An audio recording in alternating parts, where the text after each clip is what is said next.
السلام علیکم۔ بسم اللہ الرحمن الرحیم۔ ایک وقت کی بات ہے جب شداد ایک ننھا سا بچہ تھا۔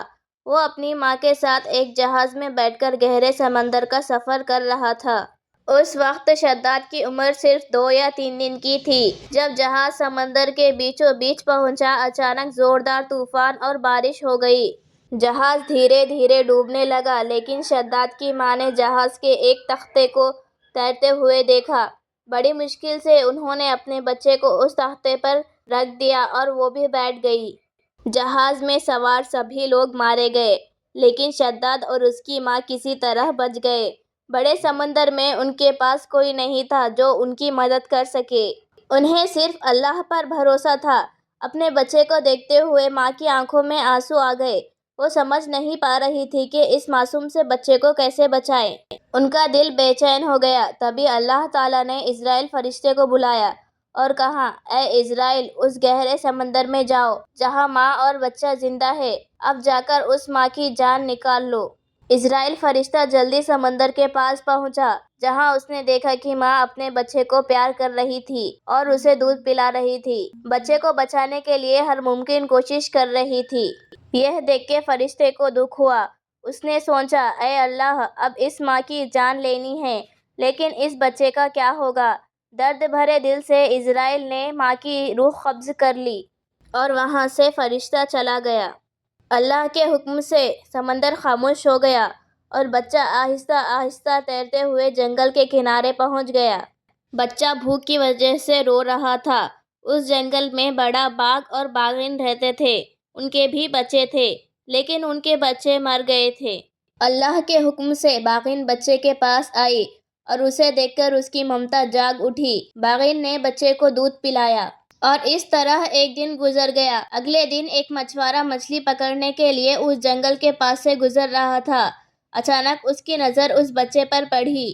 بچے کو دیکھ کر مچھوارے کو بہت رحم آیا۔ اس نے کہا، اے اللہ، یہ بچہ کتنا خوبصورت ہے۔ میں نہیں جانتا کہ اس کے ماں باپ کون ہیں اور ایسی جگہ پر یہ کیسے زندہ ہے جہاں اس کے پاس کھانے کے لیے کچھ بھی نہیں ہے۔ اسی سوچ میں کھوئے ہوئے مچھوارے نے آخر میں بچے کو اٹھا لیا اور اسے اپنے قبیلے کے سردار کے پاس لے گیا۔ سردار بچے کو دیکھ کر بہت خوش ہو گیا اور اس نے پوچھا، یہ بچہ کہاں سے ملا؟ کیا تم جانتے ہو کہ اس بچے کے ماں باپ کہاں ہیں؟ ہمیں اس بچے کو اس کے ماں باپ کو واپس کرنا ہے۔ مچھوارے نے جواب دیا، سردار، میں جب جنگل کے پاس سے گزر رہا تھا تب میں نے اسے ایک پیڑ کے نیچے روتے ہوئے دیکھا۔ اس کے آس پاس کوئی بھی نہیں تھا۔ لگتا ہے کہ اس کے ماں باپ زندہ نہیں ہیں۔ اسے دیکھ کر مجھے بہت رحم آیا، اس لیے میں اس کو آپ کے پاس لایا ہوں۔ سردار نے کہا، ٹھیک ہے، میرے پاس کوئی بھی بچہ نہیں ہے۔ اس بچے کی ذمہ داری میں لوں گا۔ میں اسے پالوں گا۔ اس طرح شداد بڑا ہونے لگا۔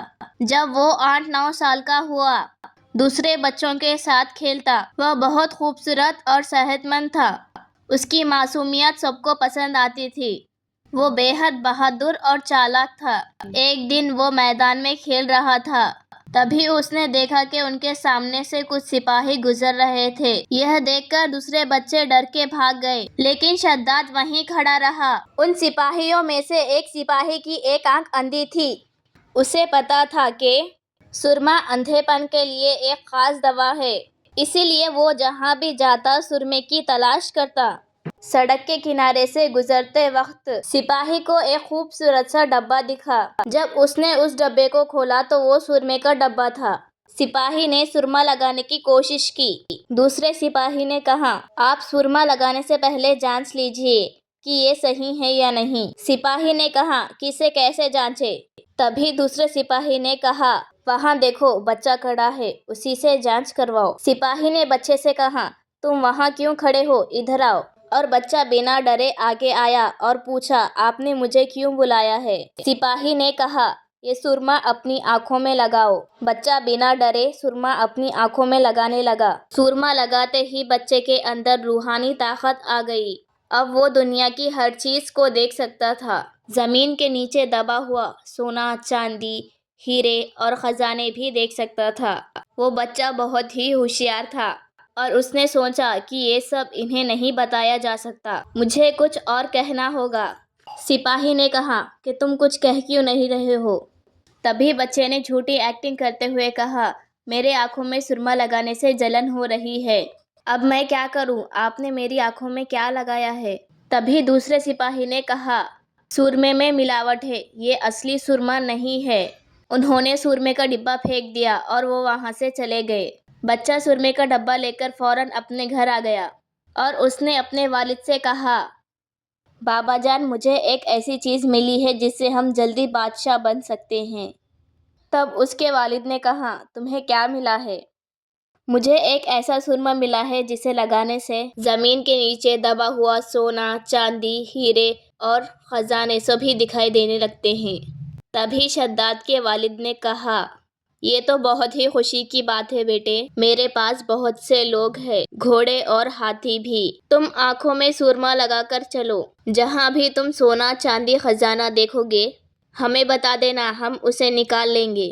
اس طرح 10 سال بعد جب شداد جوان ہو گیا تو ایک دن اچانک سردار کی موت ہو گئی۔ سردار کی موت کے بعد لوگوں نے کہا، ہمارا سردار کون بنے گا؟ تبھی دوسرے آدمی نے کہا، کیونکہ ہمارے سردار نے اسے پالا پوسا ہے اور بڑا کیا ہے تو شداد ہی ہمارا سردار بنے گا۔ سبھی کی سہمتی سے شداد کو سردار بنا دیا گیا۔ کچھ وقت گزرنے کے بعد شداد بہت مغرور ہو گیا کیونکہ اس کے پاس بہت دھن دولت تھی۔ وہ کسی کی پرواہ نہیں کرتا تھا، یہاں تک کہ ملک کے بادشاہ کی بھی پرواہ نہیں کرتا تھا۔ اس طرح کچھ سالوں بعد اس نے اپنے خاص سپاہیوں کی مدد سے اس نے ملک کے بادشاہ کو ہرا دیا اور خود بادشاہ کی کرسی پر بیٹھ گیا اور حکومت اپنے ہاتھ میں لے لی۔ جو کبھی ایک یتیم بچہ تھا وہ آج ملک کا بادشاہ بن گیا۔ ایک دن شداد نے سبھی وزیروں اور حکمرانوں کو بلا کر کہا، میرے پاس دھن دولت، سونا چاندی، ہاتھی گھوڑے سبھی ہے، کچھ کمی نہیں ہے۔ میں اتنا خوبصورت ہوں، میرے پاس دھن دولت ہے، کیا میں خدا بننے کے قابل نہیں ہوں؟ وہاں موجود سبھی منتریوں اور وزیروں نے کہا، سبھی نے کہا کہ تم اتنے خوبصورت ہو، تمہارے پاس دھن دولت، محل، ہاتھی گھوڑے ہیں، اگر تم خدا نہیں بنو گے تو اور کون بنے گا؟ تمہارے پاس سب کچھ ہے، تم خدا بن سکتے ہو۔ یہ سنتے ہی شداد کا گھمنڈ اور بڑھ گیا۔ اس نے کہا کہ کل سے کوئی بھی پیڑوں اور مورتیوں کی پوجا نہیں کرے گا بلکہ سب شداد کی پوجا کریں۔ حقیقت میں بادشاہ شداد کے خلاف بولنے کی ہمت کسی میں نہیں تھی۔ بادشاہ کے حکم کے مطابق اگلے دن اس کے سپاہی ملک کے الگ الگ حصوں میں چلے گئے۔ ایک جگہ پہنچ کر انہوں نے اعلان کیا کہ کوئی مورتیوں کی پوجا نہیں کرے گا، سب بادشاہ شداد کی پوجا کریں گے۔ اگر کوئی نافرمانی کرے گا تو اسے موت کی سزا دی جائے گی۔ یہ کہہ کر وہ وہاں سے چلے گئے اور دوسری طرف حضرت ہود علیہ السلام مورتی پوجا چھوڑ کر اللہ کے راستے پر آنے اور عبادت کرنے کی دعوت دے رہے تھے۔ لیکن سپاہیوں کی یہ بات سن کر کچھ دنوں بعد خود ہود علیہ السلام بادشاہ شداد کے محل میں پہنچے اور انہوں نے کہا، اے بادشاہ شداد، سنا ہے تم لوگوں سے اپنی پوجا کرنے کے لیے کہہ رہے ہو، تم خدا ہونے کا دعویٰ کر رہے ہو، تم میں اتنی ہمت کہاں سے آئی؟ اب بھی وقت ہے، تم ایک اللہ پر ایمان لاؤ۔ حضرت ہود علیہ السلام کی بہادری دیکھ کر شاہی محل میں سب حیران رہ گئے۔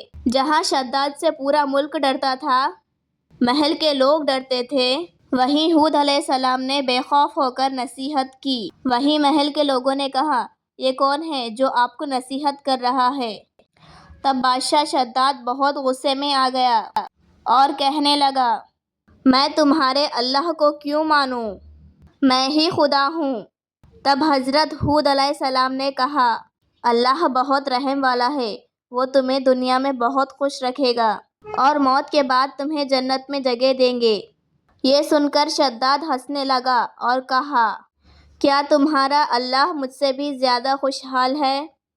ہود علیہ السلام نے کہا، بے شک اللہ نے نیک بندوں کے لیے جنت تیار کی ہے، مرنے کے بعد آخرت میں وہ جنت نصیب ہوتی ہے جہاں بے مثال خوبصورتی اور خوشحالی ہے، وہاں کچھ بھی کمی نہیں ہے، وہاں حوریں ہوں گی، وہاں کھانے کے لیے لذیذ چیزیں ہوں گی جو دنیا کے کھانوں سے الگ ہوں گی، وہاں شہد اور دودھ کی ندیاں بہیں گی۔ یہ سن کر شداد ہنستے ہوئے بولا، چھوڑو اپنی اللہ کی کہانیاں، ایسی عجیب و غریب کہانیاں میں نے بہت سنی ہیں۔ حضرت ہود علیہ السلام نے کہا، یہ کوئی جھوٹی کہانیاں نہیں ہیں، یہ سب سچی ہیں۔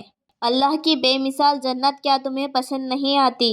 تب شداد گھمنڈ میں بولا، میں تمہارے اللہ کے سامنے سر کیوں جھکاؤں؟ کیا میں تمہارے اللہ جیسی جنت نہیں بنا سکتا؟ میرے پاس تو کسی چیز کی کمی نہیں ہے۔ حضرت ہود علیہ السلام نے کہا، بادشاہ شداد، تمہارا دماغ خراب ہو گیا ہے، نہیں تو تم ایسی باتیں نہیں کہتے۔ اللہ جو کر سکتے ہیں وہ دنیا کا کوئی انسان کبھی نہیں کر سکتا۔ شداد ہنستے ہوئے بولا، بے وقوف لوگ ایسی باتیں کرتے ہیں، میں یقیناً کر سکتا ہوں۔ میرے پاس کوئی چیز کی کمی نہیں ہے اور سب کچھ ہے۔ میں تمہارے اللہ کی طرح ایک جنت بنا کر دکھاؤں گا۔ شداد کی باتیں سن کر حضرت ہود علیہ السلام نے غصے سے کہا، بے وقوف بادشاہ، تمہارا یہ گھمنڈ اور خدا ہونے کا دعویٰ اللہ قطعی برداشت نہیں کرے گا۔ شداد اس سمے غصے میں آ کر حضرت ہود علیہ السلام کو محل سے باہر نکال دیا۔ کچھ دنوں بعد شداد نے اپنے وزیروں اور حکمرانوں کو بلا کر کہا، میں اس دنیا میں جنت بنانے کا فیصلہ لیا ہوں، اس لیے تم اچھی جگہ کی تلاش کرو۔ حکم ملتے ہی سپاہی دیش کے الگ الگ حصوں میں نکل پڑے۔ کافی تلاش کرنے کے بعد ایک جگہ سب کو پسند آئی۔ یہ خبر سنانے کے لیے سبھی بادشاہ کے پاس پہنچے۔ شداد کے خاص صلاح کار نے کہا، بادشاہ، جنت بنانے کے لیے سب سے اچھی جگہ مل چکی ہے۔ شداد نے کہا، کون سی جگہ ہے، اس کے بارے میں بتاؤ۔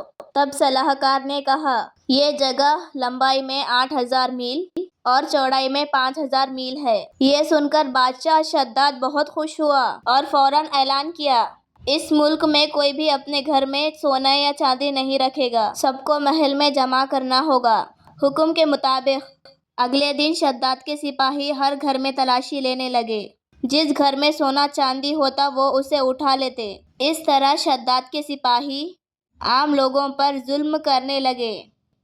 ملک میں زیادتی اور ظلم بڑھنے لگا۔ ایک دن بادشاہ نے اپنے صلاح کار سے پوچھا کہ جنت کہاں تک تیار ہوئی؟ بادشاہ، دنیا کے کونوں سے جتنی بھی قیمتی چیزیں تھیں، سونا، ہیرا، یاقوت، سبھی جمع کر لیا گیا ہے۔ اسی طرح دنیا کے اچھے کاریگر اور مزدور جنت بنانے کے لیے آنے لگے۔ بادشاہ شداد نے کہا، تم جنت میں ایسے خوبصورت محل بناؤ جن کی ایک اینٹ سونے کی ہوگی اور دوسری چاندی کی۔ دن رات محنت کر کے 300 سال میں جنت تیار کی گئی۔ کئی تاریخ دانوں کے مطابق جنت خوبصورت اور بے مثال تھی۔ وہاں شاہی محل میں چاروں طرف سنگ مرمر کی کاریگری کی گئی تھی۔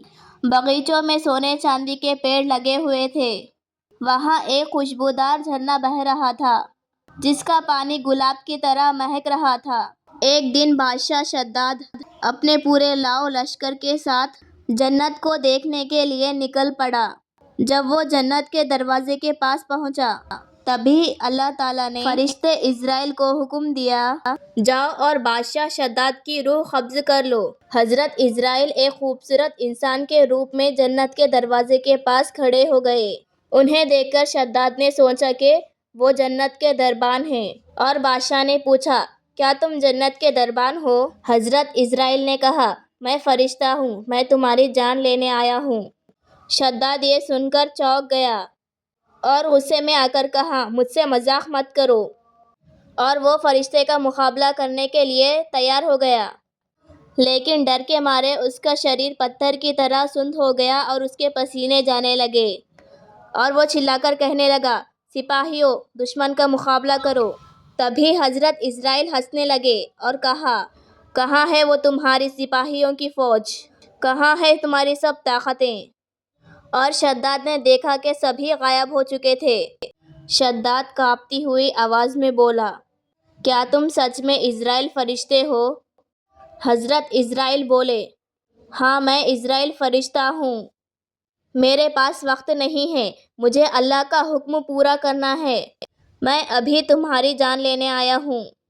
شداد بچے کی طرح رونے لگا اور گڑ گڑانے لگا اور ہاتھ جوڑ کر پیروں میں گر کر کہنے لگا، اے اسرائیل، مجھے تھوڑا وقت دے دو، میں نے اتنے سالوں سے یہ جنت بنائی ہے، مجھے بس تھوڑا سا وقت دو اسے دیکھنے کا۔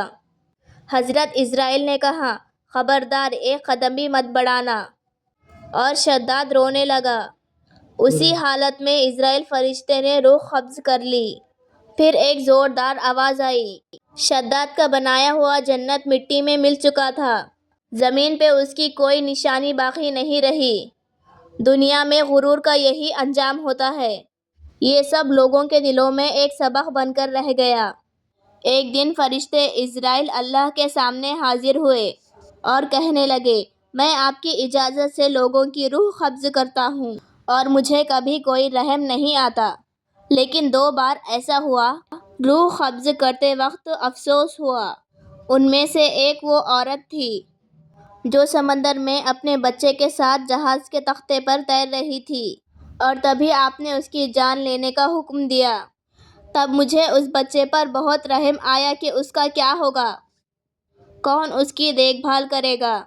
اور دوسرا تھا وہ شداد بادشاہ جس نے کئی سالوں کی محنت سے ایک خوبصورت جنت بنائی تھی۔ جب وہ اس کے اندر جانے ہی والا تھا، تب آپ نے مجھے اس کی روح قبض کرنے کا حکم دیا۔ مجھے بہت برا لگا کہ اس نے اپنی بنائی ہوئی جنت ایک نظر بھی نہیں دیکھی۔ حضرت اسرائیل کی یہ بات سن کر اللہ تعالیٰ نے کہا، اے اسرائیل، جس کے لیے تمہیں رحم آیا، جس کے لیے تم افسوس کر رہے ہو، وہ وہی بچہ ہے جس کی ماں کی جان لینے پر تمہیں رحم آیا تھا۔ وہ بچہ بڑا ہو کر میرا نافرمان بنا، گھمنڈ کیا، تکبر کیا اور مجھے انکار کیا۔ اس نے میرے حکم کی نافرمانی کی، اس لیے میں نے اسے جنت میں قدم رکھنے کا موقع نہیں دیا، بلکہ جنت دیکھنے سے پہلے سب کچھ ختم کر دیا۔